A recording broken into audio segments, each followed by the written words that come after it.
No, Košičania, demokratické Košice. Zajtra nás čaká protest, na ktorý ja pôjdem. A veľmi som rád, že je to politický protest.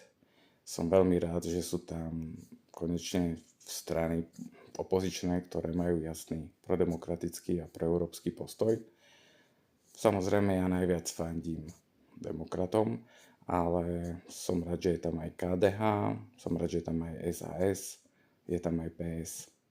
Ale aby som bol úprimný a povedal to tak, ako to naozaj aj vnímam, tak je mi smutno, že za mňa tá strana posledná tam nie je a že troška ignorujeme tých 10% v podstate potenciálnych voličov, ktorí taktiež podľa mňa väčšina z nich má proeurópsky a prodemokratický postoj. A myslím si, že taktiež by títo ľudia mali by mať to svoje zastúpenie. Je naivné si myslieť, že tí ľudia ich nebudú voliť. Tí ľudia tu sú a na takejto základnej otázke, ako je proeurópsky postoj a demokracia, myslím si, všetci máme rovnaký názor z týchto všetkých politických strán, tak je to škoda.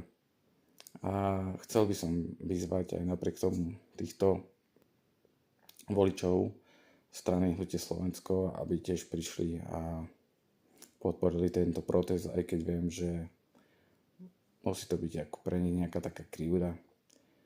Snažím sa vžiť akože do toho voliča tiež, že volím niekoho, mám v podstate názory také, že tiež chcem byť v Európe, tiež chcem byť prodemokratický, chcem spravodlivosť a z nejakého potom dôvodu nás vylúčujú a našho zástupcu nás tam nepostavia. Myslím si, že aj strana Demokrati donedávna bola takto vnímaná a tiež bola vylúčovaná. Tak zrazu to ide. Ja som za to vďačný, že strana Demokrati bude tam, ale myslím si, že fér by bolo, keby tam boli všetky tieto politické strany. Toľko môj názor. Niekomu sa to možno páčiť bude, niekomu nie. Ale tak to vnímam ja. Takže tak, pekný večer a zajtra sa vidíme na námestí, na hlavnej ulici pri Imakuláte. Pekný večer.